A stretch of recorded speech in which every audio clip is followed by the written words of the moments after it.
नमस्कार, बहुत स्वागत है आपका। मैं हूं आपके साथ नेहा दुबे। जम्मू कश्मीर में मतदान जारी है। विधानसभा चुनाव के लिए वोट डाले जा रहे हैं। बता दें आपको कि आर्टिकल 370 के खात्मे के बाद पहली बार विधानसभा चुनाव हो रहे हैं।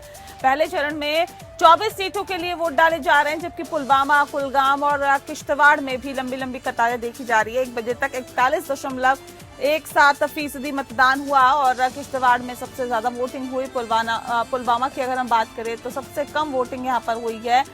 मतदान की प्रक्रिया शाम 6 बजे तक चलेगी। और बता दें आपको कि इस वक्त जो खबर आ रही है उसके मुताबिक जम्मू कश्मीर में विधानसभा चुनाव के पहले चरण में आज 24 सीटों पर मतदान हो रहा है और मतदान की प्रक्रिया शाम 6 बजे तक चलेगी। पहले चरण में दक्षिण के कश्मीर के जिले, जी हाँ, उसमें 4 जिले शामिल है। इसमें पुलवामा की बात करें, शोपिया, अनंतनाग और कुलगाम इसमें शामिल है। तो वहीं जम्मू के 3 जिलों डोडा, किश्तवाड़ और रामबन इसमें शामिल है। वोटिंग हो रही है इसमें। साथ ही जम्मू कश्मीर में आर्टिकल 370 के खात्मे के बाद एक लंबे अंतराल के बाद ये चुनाव हो रहे हैं और विधानसभा चुनाव पहली बार हो रहे हैं 370 के खात्मे के बाद। तस्वीरें आप देख रहे हैं जम्मू कश्मीर की तस्वीर, जहां पर विधानसभा चुनाव हो रहा है। वो जोश, वो उत्साह लोगों में देखने के लिए मिल रहा है। 24 सीटों पर ये मतदान हो रहा है। आपको बता दें कि ये चुनाव बेहद अहम है क्योंकि सभी तरफ से अपने अपने दावे किए गए, लेकिन किसके दावों पर जनता ने विश्वास किया और किसके दावों पर जनता वोट अपनी मोहर लगाएगी, इसके लिए थोड़ा सा इंतजार करना होगा। 8 अक्टूबर को नतीजे आएंगे और सभी के सामने ये नतीजे आएंगे। इससे तय हो जाएगा कि जनता ने क्या धारा 370 को निरस्त करना बेहतर समझा, नहीं समझा, क्या जनता सोचती है। मतदान की प्रक्रिया शाम 6 बजे तक चलेगी। इस लोकतंत्र के पर्व को सभी लोग बढ़ चढ़कर मना रहे हैं। एक लंबी लंबी कतारें मतदान केंद्र के बाहर देखने के लिए मिल रही है। तस्वीरों में आप देख सकते हैं अपना पहचान पत्र दिखाते हुए और लोग कितने उत्साह से भरे हुए हैं और कितने ज्यादा जागरूक है अपने मताधिकार का इस्तेमाल करने के लिए मतदान केंद्र पर पहुंचे।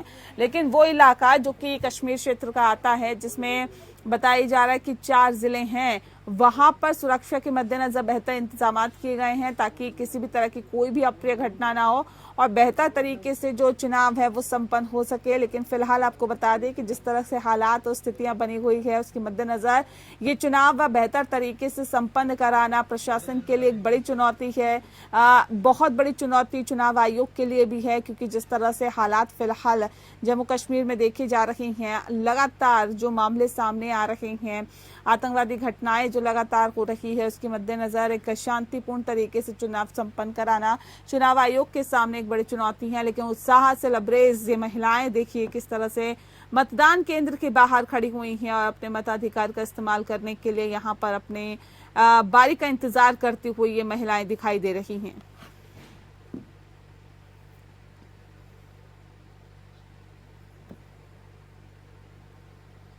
श्री नरेंद्र मोदी जी को मैं बधाई देना चाहता हूं, जिन्होंने जम्मू कश्मीर में इलेक्शन कराया, और इलेक्शन कमिश्नर साहब को भी बधाई देना चाहता हूं। लोगों की बहुत डिमांड थी कि यहां बदलाव आए। इस बार वोट करना है तो विकास को करना है, इस बार करना है वोट तो अच्छे स्कूल के लिए करना है, इस बार वोट करना है तो अच्छे हेल्थ की फैसिलिटी के लिए करना है। बनिहाल में भी हॉस्पिटल, चिल्ड्रन हॉस्पिटल होना चाहिए, उसके लिए वोट करना है। तो मैं लोगों से अपील करता हूं घरों से बाहर निकले और वोटिंग ज्यादा से ज्यादा करे ताकि यहाँ विकास हो, यहाँ अमन हो, यहाँ भाईचारा हो। ज्यादा जानकारी के साथ सीधे हमारे साथ जुड़ गए हमारे संवाददाता शेख। जानना चाहेंगे आपसे कि फिलहाल क्या अपडेट अभी तक निकल के सामने आई है? 3 बजे तक का क्या आंकड़ा निकल के सामने आया है? कितना फीसदी मतदान हुआ है इन सीटों पर? यहाँ आपको मैं बताता चलो, आज बम्पर वोटिंग हुई जम्मू कश्मीर में और पहली बार 370 के बाद यहाँ पे ये इलेक्शन हुआ है और लोग बड़े इंतजार में हैं कि ये इलेक्शन का डेट कब आएगा और हम अपना जो वोट वो कास्ट करेंगे। आज सुबह से ही बड़ी बड़ी कतारें, लाइनें देखने को मिली है, जिसमें नौजवान खासकर हमें देखने को मिल रही है। और अभी तक जो 3 बजे हमारे पास जो आंकड़ा आई है 52% वोटिंग कास्ट हुई है अभी तक। ये पहली बार 370 के बाद ये वोटिंग साउथ कश्मीर में हुआ और वहाँ पे हमेशा ज्यादा बाइकाट ही रहता था, तो आज पहली बार इस तरह वोटिंग यहाँ पे हुई। तो कई जवानों से हमने बातचीत की कि मुद्दा और मकसद क्या है वोट डालने का। बात ये है कि डेवलपमेंट यहाँ पे होना चाहिए, बेरोजगारी बहुत है, तो इसलिए यहाँ पे जो यूथ है उन्होंने वोट अपना दिया है। जी जी बिल्कुल, जाहिर तौर पे काफी उत्साह देखा जा रहा है। महिलाएं खास तौर पर काफी उत्साहित दिखाई दे रही हैं और हम तस्वीरों में भी देख पा रहे हैं शेख दाऊद की लंबी लंबी कतारों में महिलाएं खड़ी हुई है, अपनी बारी का इंतजार कर रही हैं। क्या मुद्दे हैं लोकल स्तर पर महिलाओं के जिनको ध्यान में रखते हुए महिलाएं अपने मताधिकार का इस्तेमाल करने के लिए मतदान केंद्र पर पहुंची हैं? बिल्कुल बिल्कुल यहाँ पे जो लेडीज हैं वो भी यहाँ पे बेरोजगारी में बेचारे मुब्तला है। लेडीज यहाँ पे हाई एजुकेशन क्वालिफाइड है वो भी, बट गवर्नमेंट के पास ऐसी कोई स्कीम नहीं है कि जो वो लड़कियों को आगे बढ़ाए। इसलिए अब लड़कियां खुद वहाँ पे वोट डाले कि अपनी हुकूमत बनाए ताकि उनको कोई रोजगार मिले। और आपको यहाँ पे मैं एक बात बताऊं, जो 4 डिस्ट्रिक्ट है साउथ कश्मीर में, सिक्योरिटी के सख्त इंतजाम किए वहाँ पे ताकि किसी किस्म का कोई नाखुशगवार वजह पेश ना आए। इसलिए जगह जगह पे सिक्योरिटी तैनात है, सीसीटीवी कैमरा लगाए गए हैं। और ये जिस तरह ये पोलिंग इस टाइम चल रहा है तो कहीं ना कहीं 80 से 90% वोट पाल हो जाएंगे 5 बजे तक। तो ये बड़ा आंकड़ा होगा शेख, आप इस पर अपनी नजर बनाए रखें, हम फिर लौटेंगे आपके पास। फिलहाल शुक्रिया जानकारी देने के लिए।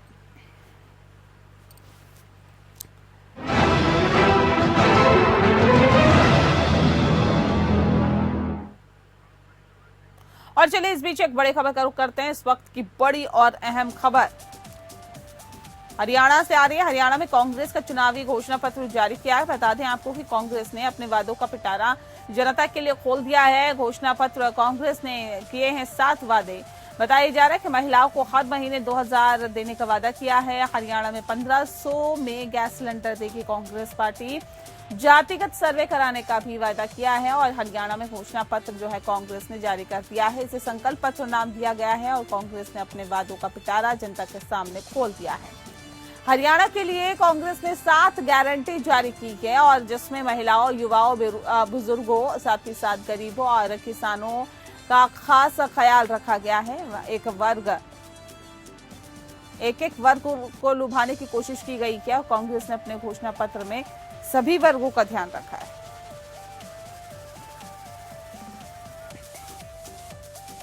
संजय खन्ना ज्यादा जानकारी के साथ हमारे संवाददाता सीधे हमारे साथ जुड़ गए हैं। संजय, जानना चाहेंगे आपसे, संकल्प पत्र जिसे कांग्रेस ने जारी किया है, जिसे घोषणा पत्र कहा जा रहा है, संकल्प पत्र का नाम इसको दिया गया है, क्या कुछ खास है और वो कौन से 7 वादे जिनके सहारे इस बार चुनाव लड़ा जा रहा है?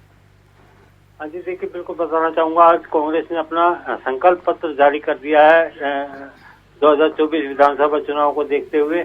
इसमें ये कहा गया है कि 300 यूनिट तक बिजली फ्री दी जाएगी और 500 रुपए का गैस सिलेंडर दिया जाएगा। 6000 रुपए बुजुर्गों की पेंशन दी जाएगी। महिलाओं को 2000 रुपए प्रति माह दिया जाएगा और इसी तरह विकलांगों को भी पेंशन दी जाएगी। और जो गरीब वर्ग के लोग हैं उनके लिए जो घर 2 कमरों का घर बना करके दिया जाएगा। इस तरह से 7 गारंटियां कांग्रेस ने आज जारी की हैं, जिसको देखते हुए ये लग रहा है कि चुनाव का घोषणा पत्र ये ज्यादा है। अब ये तो समय ही बताएगा कि सरकार बनने के बाद इसको किस तरह से क्रियान्वित किया जाएगा। जी बिल्कुल, बहुत शुक्रिया आपका संजय, तमाम जानकारी हम तक पहुंचाने के लिए। तो ये 7 अहम वादे हैं जो किए गए हैं। इसे गारंटी कहा जा रहा है कांग्रेस की। हालांकि जनता इन गारंटी पर अपनी मोहर लगाती है या नहीं, ये वक्त बताएगा।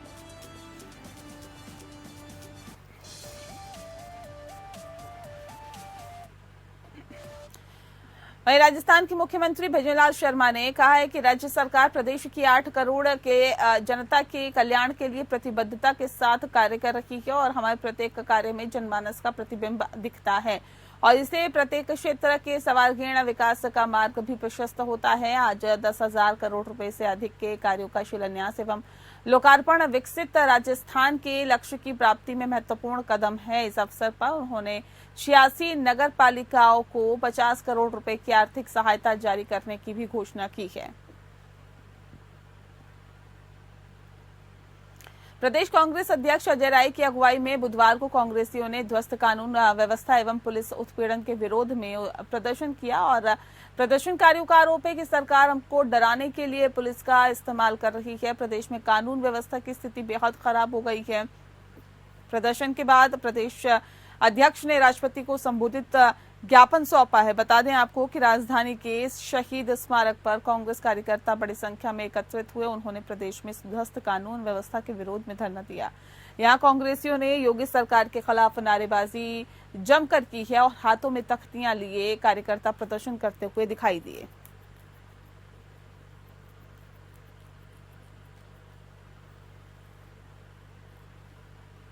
ऑल इंडिया मुस्लिम जमात के राष्ट्रीय अध्यक्ष मौलाना मुफ्ती शहाबुद्दीन रजवी बरेलवी ने एक बयान जारी करते हुए कहा है कि 12 रबीउल अव्वल शरीफ के दिन ईद मिलाद उन नबी के मौके पर पूरे देश और प्रदेश में जुलूस निकाले गए। मैं उत्तर प्रदेश के मुख्यमंत्री योगी आदित्यनाथ जी का शुक्रिया अदा करता हूं। कानून व्यवस्था के पुख्ता इंतजाम किए गए थे। जुलूस शान का शौकत के साथ निकले और मैं मुस्लिम अंजुमनों का शुक्रिया करता हूं।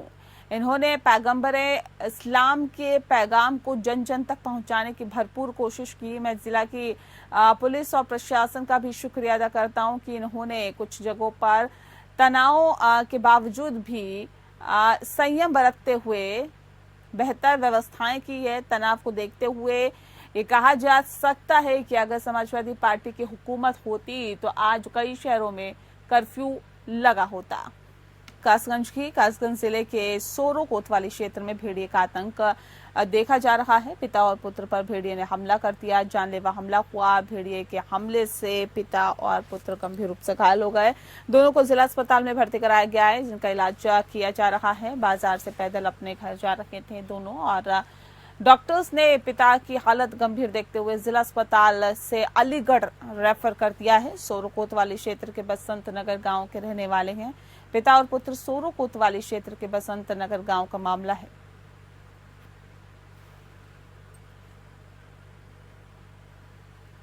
मुजफ्फरनगर के थाना नई मंडी क्षेत्र के भोपा रोड पर चल रहे 2 रॉयल स्पा सेंटर की लगातार पुलिस प्रशासन को अनियमितता के संबंध में शिकायत मिल रही थी, जिसके पश्चात सीओ मंडी रूपाली राव और थाना नई मंडी पुलिस के द्वारा कल शाम के समय इस स्पा सेंटर पर पुलिस बल लेकर साथ में छापेमारी की गई और इस दौरान छापेमारी के अंतर्गत स्पा सेंटर संचालक मौके से पुलिस टीम को देखकर फरार हो गया, जिसके बाद घटनास्थल पर पहुंची सीओ मंडी और थाना नई मंडी पुलिस के द्वारा स्पा सेंटर की गहनता के साथ तलाशी ली गई। इस तलाशी के दौरान वहां घटनास्थल से थाना मंडी नई मंडी पुलिस को आपत्तिजनक सामग्री मिली, जिसके बाद थाना नई मंडी पुलिस के द्वारा स्पा सेंटर संचालकों के विरुद्ध सुसंगत धाराओं में मुकदमा पंजीकृत करते हुए आगे की विधिवत कार्रवाई शुरू कर दी गई। और घटना के संबंध में सीओ मंडी रूपाली राव ने जानकारी देते हुए बताया कि थाना नई मंडी क्षेत्र के भोपा रोड पर स्थित स्पा सेंटर पर छापेमारी की गई है। मौके से संचालक पीछे के रास्ते से फरार हो गया। छानबीन में आपत्तिजनक सामान मिला है। सुसंगत धाराओं में मुकदमा पंजीकृत करते हुए आगे की कार्रवाई की जा रही है। उत्तर प्रदेश की मैनपुरी में 12 साल पहले दंपत्ति की गोलियों से भूनकर हत्या कर दी गई मामले में सुनवाई हुई है। सुनवाई के बाद कोर्ट ने सुनील यादव निवासी खुशालपुर थाना जसवंत नगर जिला इटावा को दोषी पाया है। एफटीसी द्वितीय के जज भूलेराम ने दोषी सुनील को फांसी की सजा सुनाई और इसने खुद को नाबालिग बताकर कोर्ट को भ्रमित करने की भी कोशिश की थी। बता दें आपको कि घटना करहल थाना क्षेत्र के जलालपुर गांव की है।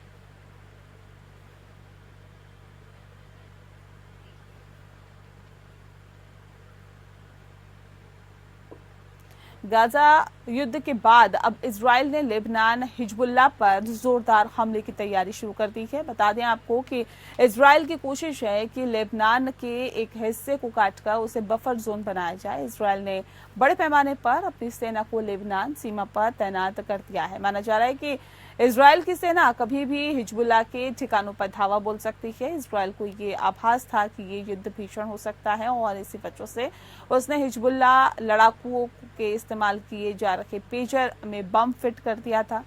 दरअसल हिजबुल्लाह को डर था कि इजराइल मोबाइल फोन को हैक कर सकता है और इसी वजह से उसने पेजर पर जाने का फैसला किया था। हिजबुल्लाह ने हजारों की तादाद में जो पेजर का ऑर्डर है वो दिया था। इसके अंदर माना जा रहा है कि मोसाद ने बम लगा दिया और इन पेजर में ब्लास्ट में अब तक 10 से ज्यादा हिजबुल्लाह लड़ाके मारे गए।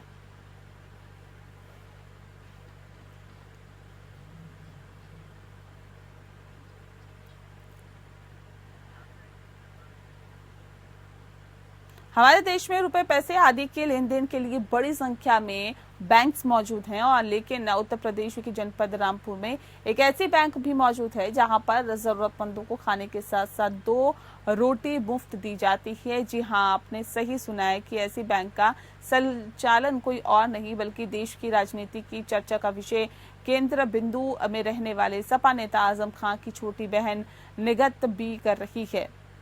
समाजवादी पार्टी के वरिष्ठ नेता आजम खां के घर से कुछ ही दूरी पर उनकी बहन निगत बी का आवास है और वो वहाँ पर मौजूद है। वह रोटी बैंक जिसकी हम चर्चा कर रहे हैं। दरअसल सबसे पहले आजम खां की वर्तमान हालत की चर्चा कर लेते हैं, फिर बाद में जिक्र करेंगे इस रोटी बैंक का। सपा नेता आजम खां इन दिनों सत्ता में परिवर्तन के बाद एक कई मुकदमे दर्ज हैं जो कि बताया जा रहा है कि अभी भी जेल में बंद है।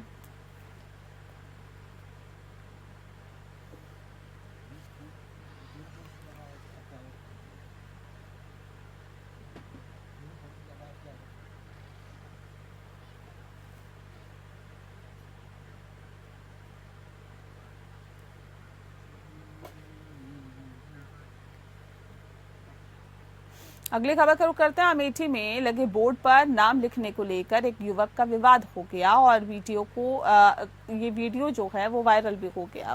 वीडियो वायरल होने के साथ ही युवक द्वारा खुलेआम क्षत्रिय समाज को धमकी भी दी जा रही है। क्षत्रिय समाज को युवक द्वारा उखाड़ फेंकने की साथ ही दी जा रही है भद्दी भद्दी गालियां।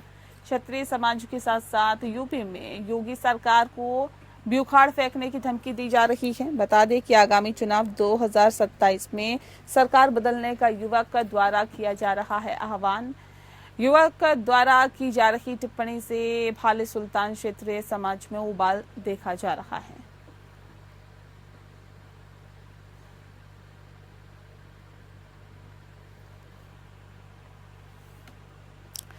रायबरेली माता पिता पर बेटी का सौदा किए जाने का आरोप लगा है। 5 लाख में माता पिता ने सौदा कर दिया है। बता दें आपको कि बेटी का आरोप है कि अधेड़ के हाथों माता पिता बेचने की कर रहे थे बात और पीड़ित घर से भागकर उसने अपने आप को बचाया। गंगा एक्सप्रेसवे में एक अधेड़ करता था काम और उसी के हाथों किया सौदा। किशोरी ने मामले की कोतवाली में शिकायत दर्ज कराई है और इसके आधार पर पुलिस पड़ताल में जुट गई है।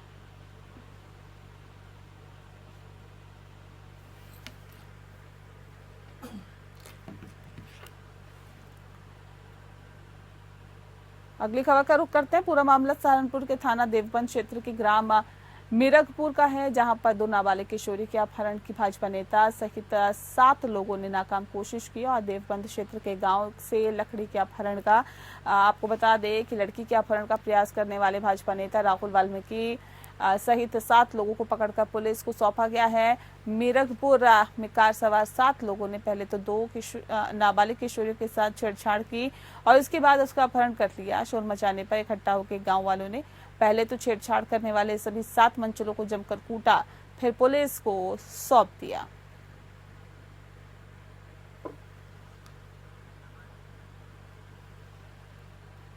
अज्ञात रोडवेज बस सड़क किनारे खड़े पीआरवी वाहन को टक्कर मारकर हुई फरार। हादसे में एक के कांस्टेबल की मौत हो गई जबकि एक कांस्टेबल जो है वो घायल है।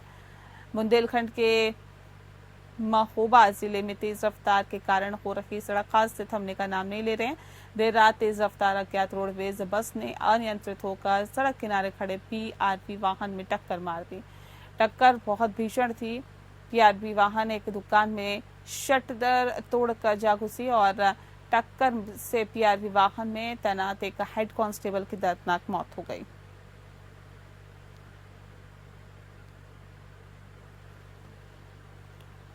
बुलेटिन में फिलहाल इतना ही। नमस्कार।